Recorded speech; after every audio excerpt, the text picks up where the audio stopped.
After training calisthenics for 7 years long, going from a 14-year-old 100-pound skinny kid who couldn't even do 5 pull-ups for a single pull-up set, to actually building a jacked physique, 190 pounds, and able to do pull-up sets with 150 pounds and dip sets with 225 pounds. I've realized that there are certain laws, critical laws, that you have to understand in order to go from skinny to jacked with calisthenics. And most guys totally ignore these, which is the exact reason why they stay small for life. So in this video, I'll breaking down the 12 laws of calisthenics that completely changed my body. And if you apply these to your calisthenics training, you will build muscle quicker than 99% of athletes. Let's get into law number 1. Progressive overload is a non-negotiable. Just because it's calisthenics, just because you're doing a different style of training, does not mean that the same principles to, let's say, a bodybuilding style routine or a powerlifting style routine apply. If you do calisthenics right now and your main priority is building muscle, then of course you need to be increasing the overload of the total exercises, volume, intensity of what you're doing time and time again. Now, do not get mistaken by people who are telling you that you could just do a simple routine for the rest of your life and build muscle throughout it. It's not going to work. I've seen a lot of people in the gym, they do the same thing over and over again because they were convinced by some people's advice that, yo, if you just do this routine every day without changing a single thing about it, you're going to grow. But the thing is, your body gets used to something very, very quickly. Your body is very adaptive. You have to understand, we are animals that change very quickly. The moment when our bodies is put under a certain amount of stress, we have to change to be able to withstand that stress for the next time if it's going to come. So training needs to be optimized to be able to increase the difficulty over and over again so that we can change. If you're not going to do that, your body is going to be like, all right, so you've been doing 12 push-ups for 4 years now. We good. I know what 12 push-ups feel like. I know how to withstand it. I know how to control that. I know how to handle it. I know how to recover from it. I don't need to become stronger because you're not doing anything harder. So we're going to stay in the same boat. We're going to stay in the same position as we were 2, 4, 5, 6 years ago. But if you decide to go from 12 push-ups in a set as a beginner, for example, going to 20 push-ups in a set, or going from 20 push-ups to being able to do sets of 50, or being able to do weighted push-ups with a deficit, your body is now going to be attacked in a way, right? Your body is now going to be saying, yo, we need to change something here. In order for us to genuinely handle the next workout that he's about to do, we have to get stronger. We have to get bigger. That is exactly what progressive overload is. And if you do not apply it, well, you know what's going to happen. Your body does not need to change. So this is a non-negotiable that always needs to be added into your routine the moment when you start working out. And I go way deeper on progressive overload and progressions and how to actually get your body to really change through calisthenics with progressive overload in the top link in the description. So if you want my personal help, if you want 30 plus modules, full workout programs, my one-on-one help every single week in weekly live calls, and just join Jacked by Calisthenics right now and start going from skinny to jacked right now. Trust me, it's going to be worth your time. Law number 2, treat calisthenics training like any other resistance sport. You have to understand, most beginner calisthenics athletes kind of know that calisthenics is just another resistance sport. If you grow up with it, then you're kind of aware that this is just a different variation of another resistance sports out there. But most weightlifters transitioning into calisthenics or who are getting introduced to calisthenics, they automatically assume that it's a whole nother different sport and you have to treat it like something totally different. You don't. Calisthenics can be used in the same way that fucking Chris Bumstead is training right now, or that the greatest powerlifter is training right now. You can use the same principles into your routine to build muscle or strength depending on your goal. Since our goal, you and I, want to build muscle, our goals is getting jacked with it, then applying the same principles as what bodybuilders use in their weightlifting routine is totally fine. Why wouldn't you be able to do that? Calisthenics is just simply different exercises. And yes, the exercises are way different, right? When we do a bench press compared to a weighted dip, yes, it's going to be way different. Like a weighted dip, you actually have to really practice that. Bench press, a lot of the times people can learn it quite fast. It's a fixed bar. You're sitting in a fixed place. The only thing that moves freely is your shoulders. But beside that, you're good, basically. It's a pretty fixed and stable exercise. But when you look at the dip, you're going to start to swing when you have weight between your legs, or a lot of the times you can't even do weighted dips. So you have to do body weight dips, but most beginners can't even do that as properly. hypertrophy. So you're really gonna have to practice. But that doesn't mean that you can't apply the same principles when it comes to bodybuilding style training and building muscle with that and apply it to your calisthenics routine. For example, me, when it comes to my chest and back day, for example, right? My push-ups, my dips, my deficit pull-ups, rows, they're all done with bodybuilding style training. The exercises are just different. Now, let's get into law number 3. Practice makes improvement. With calisthenics, we have to learn to practice. We have to learn to learn. Calisthenics is a difficult sport in and of itself. When you start calisthenics, it's not going to be easy to be able to do wide grip pull-ups or be able to do inverted rows. It's going to be very hard. Most beginners and even quite advanced lifters have trouble with calisthenics. But if you practice it, if you actually learn how to do it properly, if you actually learn how to do it correctly, if you learn how to control your body throughout every single movement that you're doing, you're going to be able to build muscle throughout it because your body is literally progressively overloading in the process of you practicing it. Because when you go from 1 pull-up to 5 pull-ups, in that process, there was a lot of practice. For example, in a lat pull down, which is the weightlifting version of a pull-up, there's no practice involved. Let's say you learn the form since day 1 and you can do 1 rep with 100 pounds, whatever. If you want to now do 5 reps, the only thing you have to do is lower the weight. But with pull-ups, you cannot lower the weight. You cannot lower your own body weight and say, I want to now do 20 reps of pull-ups. You can't do that. You're stuck with your body weight. You cannot make it easier. So the intensity is maintained throughout the whole journey of you going from 1 pull-up to 5 pull-ups or 10 or 20. Just imagine this, right? I went from 3 body weight pull-ups all the way to 40. Now I can do around like 40 pull-ups in a row. I can do pull-ups with 3+ plates, 70 kg, 80 kg. I can do a lot of pull-ups and I have crazy fucking strength with pull-ups and dips and push-ups. But that was because I practiced. I literally learned pull-ups and dips and push-ups better over time. I did not just become stronger. I also did, of course, but I wasn't just focusing on that. I was also focusing on everything around it. How can I do this better to be able to improve my performance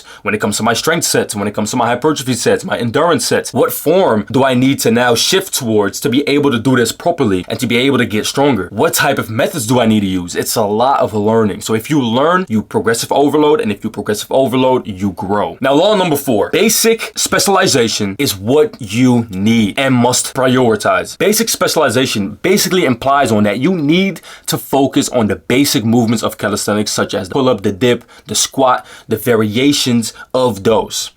If you do not do that, you're always going to be sitting with a physique that you're not really satisfied with. And let me tell you why that is.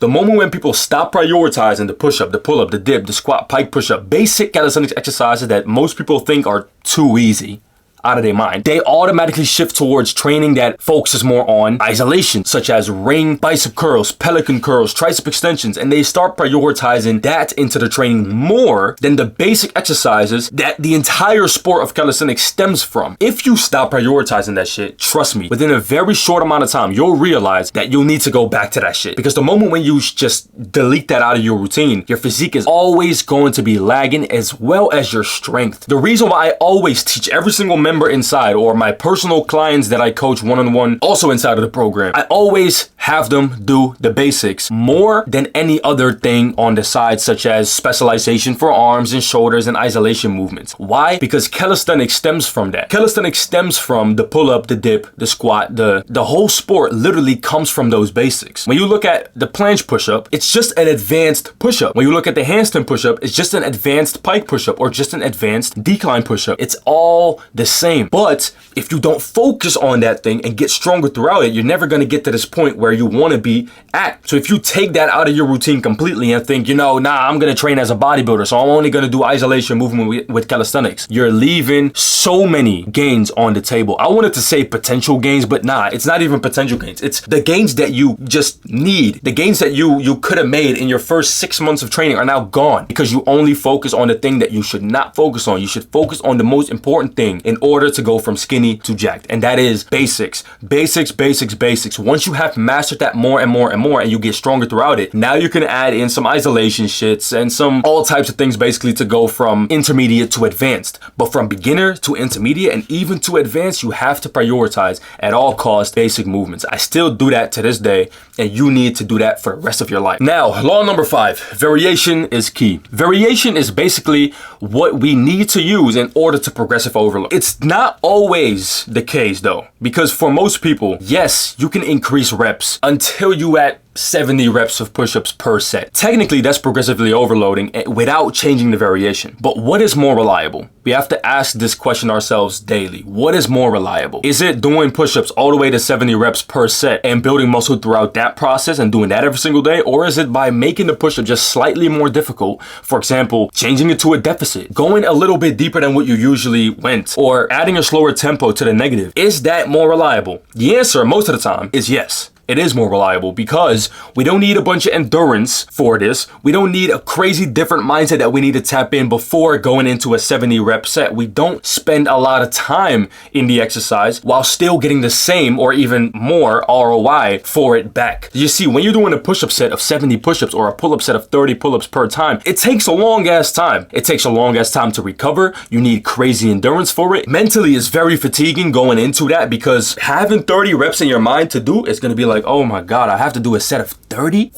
But when you have to do a set of 6 to 8 with a very difficult variation, the intensity goes up and the volume can actually be lowered for that so that we can build muscle more optimally. Also, variation is key in order to prevent overuse. When you're doing exercises such as the dip or the pull-up over and over again, tendons like right here underneath your bicep that connect with your forearm or tendons in your elbow are going to be overused.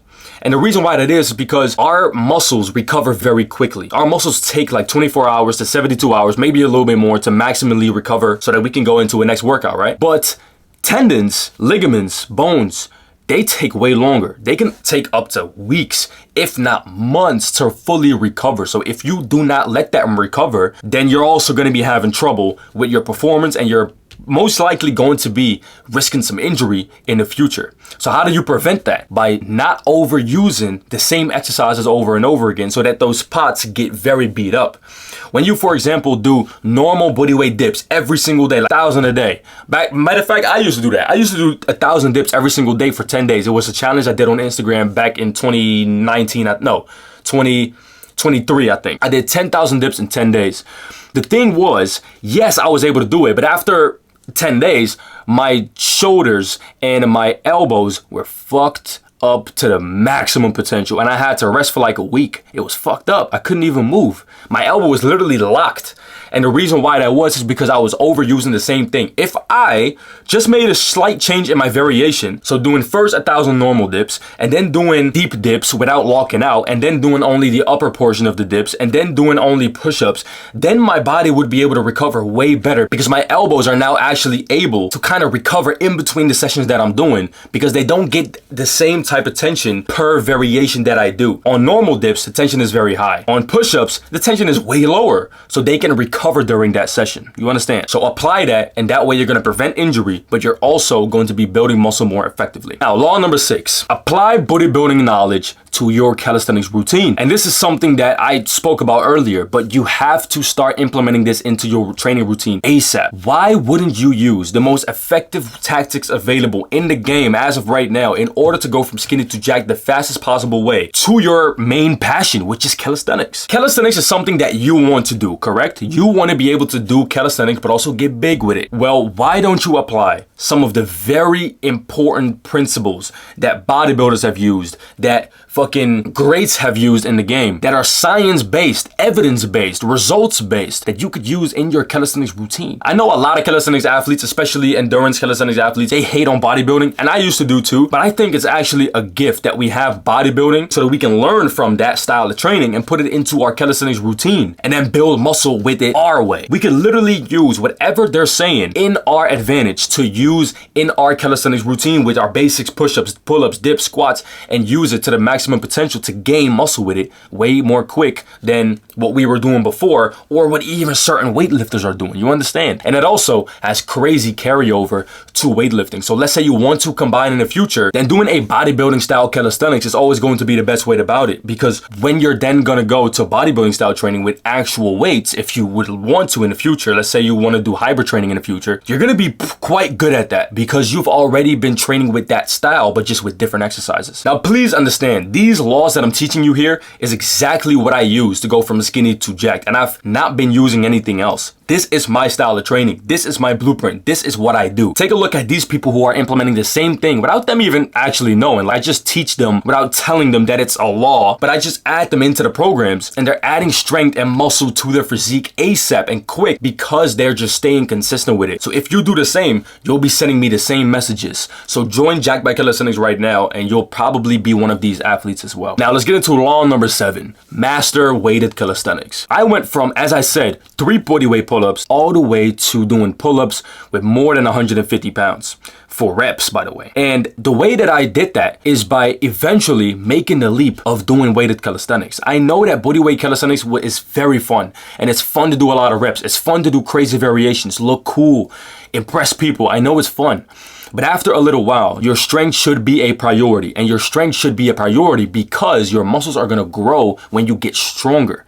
And you do that by focusing on the basics, which stimulate the muscles the most, but adding weight upon it so that you can progressively overload just like a weightlifter would without all the other bullshit around it that is now literally not even part of your life. You see, when you go from a normal push-up to a decline push-up, or from a normal push-up to a archer push-up, a lot of the times doing those variation changes are, or number one, not going to stimulate the muscle as good as a variation before. So then you would be rather off doing the first variation with more reps. But for that, you need more endurance and all of these extra things. Or the second variation is way too hard and you don't know what to do in between. Weighted calisthenics, on the other hand, is so easy to progressively overload in because the only thing we need to change is adding just a little bit of pounds or kg, wherever you live, to the exercise in order to build muscle. So let's say you've been able to do 20 pull-ups in a row, right? But weighted calisthenics still seems kind of too much. And you're able to do like sets of 10 body weight. And you're basically mastering body weight slowly. Going to weighted calisthenics would be the best way to go about it for you because that way you're able to add on little bit of weights every single week in order to progressively overload every single week, because without the weights you would probably still stick to those normal sets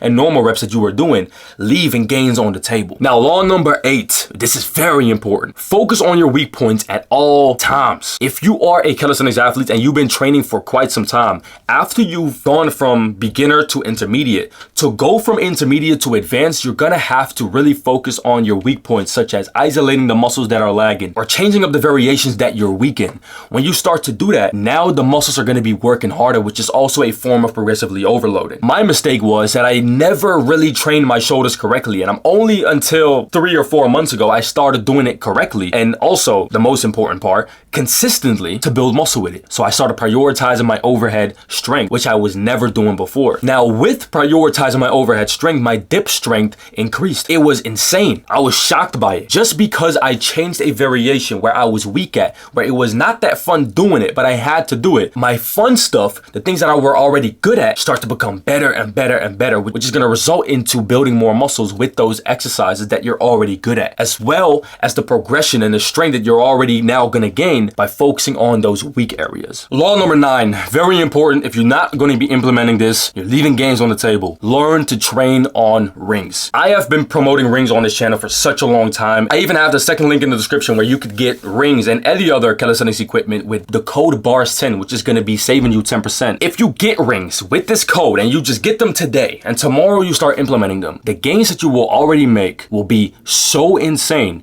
because the intensity is going to be increased because of the instability. A lot of people like to believe that the instability is actually a negative thing. I don't believe that. If this instability is so unstable that you're not even able to do proper reps, then it becomes a problem. But with rings, I don't see that that's the case. With rings, I actually believe that it's just stable enough for us still to do good form. And the beautiful thing about rings is also, because of the instability, it forces you to use good form to stable yourself. Because if you're not going to be using good form, or you're going to be doing too speedy reps, or you're going to be using some floppy fucking junk shit, you're not going to be able to stabilize it, and you're going to probably fall flat on your face. So you don't want to do that. So what are you going to do? Quality. You're going to be doing quality reps over and over again. And that's going to end up in you building way more muscle. And that is, in my opinion, why rings are one of the greatest muscle building tools in calisthenics that we can use. So click the second link in the description. Use code BARS10. Order your rings today. And then tomorrow, get started ASAP. Law number 10. Practice high reps on the side of your hypertrophic rep range, on the side of your hypertrophic routine. High reps is something that we can use to elevate the gains that we are making begin with our low volume or bodybuilding style calisthenics routine. And I believe that because I've seen the results for myself. Every single time when I do a low volume routine, a low volume focus, yes, I build gains, yes, I get stronger, but if I add in a little high rep routine to increase my endurance, to get better at the movements that I'm doing, to focus more on the quality, then yes, I'm going to build more muscle with the routine that I'm focusing mainly on. I think that you should start to do this with some down workouts. So every single time you had a low rep workout, a hypertrophic style bodybuilding calisthenics workout, whatever you want to call it, on the side, on different days, or on the same day in the evening, or right after, do a little down workout to kind of get the heart rate going. For example, doing 20 dips all the way down to 1 just as a finisher, or 15 down to 1, depending on your level. You're going to be able to build more muscle throughout the process because you're now able to add in a little bit of extra volume throughout the week without sacrificing your recovery, which is going to build you more muscle. And also, when you increase your endurance, your main routine that you're focusing on that actually brings you the big changes is now going to be improved because now failure is going to be more accessible for you. If you have a person who doesn't have any endurance at all and he wants to do sets to failure in the 6 to 12 rep range compared to the guy who has a lot of endurance who wants to do the same, the guy is going to be stronger if he has a little bit more endurance. You know why? He can push out more reps and more reps and more reps with the same weight because he has more muscular endurance. He can withstand more. It doesn't mean that he is stronger, but his pain barrier is just extended because of these high reps that he's doing on the side. So implement that. Now then, let's get into law number 11. Law 11 is very important because this is where most people actually stay small. Make skills a second priority or not at all. Don't make it a priority at all. I think that skill training has its place. You could still focus on skills if you really want to achieve certain cool looking things, but if you genuinely just want to build muscle, then I don't see a reason for you to implement a bunch of front levers and a bunch of handstand work. The reason why that is because they've mostly focused on isometrics, and isometrics alone are not going to be enough in order to build muscle with it. So yes, you could focus on doing your front lever holds, doing your back lever holds, doing your handstand holds, just to learn them on the side. But if you're going to prioritize them, you're not going to see the gains that you want to see. You need to be having failure sets into your routine where you're genuinely doing quality reps per set. And that leads us to the last law, law number 12, quality over quantity. As I said before, adding in high reps really works, but that doesn't mean that you should sacrifice your quality. High reps doesn't mean sacrifice quality and just focus on quantity. Quality should always be the main priority of what you're doing. If you're not having that quality into your routine, then why are you doing it? You should always do it the best way. If you're not going to do it the best way, then you're not going to see the best results. I always say half-assed, have results. Full-assed, full results. You understand? If you're going to be doing something 100% with the correct technique, with the right exercise selection for you, with the perfect quality for you that you could actually stick to and feel in your muscles and stimulate, then you're now going to be able to make gains with that. But if you're not going to do that and you're just focusing on how much can I do without any quality, then you're leaving muscle on the table. And it's always the guys who miss this law who stay skinny. So if you want to follow these 12 laws and implement them in your training routine to build muscle with calisthenics and build muscle like I have, but you actually want to make sure that you're doing the correct thing, then click the top link in the description. Jacked by Calisthenics is where you should be. This is a 6-month roadmap for you to go from skinny to jacked if you actually do it correctly. If you focus on it, if you stay consistent on it, listen to what I say, ask me questions if you're sitting with some type of uncertainties or questions, you're going to be able to build muscle. So go down there right now. I'll see you inside. And as always, watch this video right here, because in this video, I'm going to be teaching you how I combine personally high reps and low reps into my training routine to build more muscle. Basically some of the stuff that I just explained in this video as well. So watch this and I'll see you in the next video in 2 days. Peace.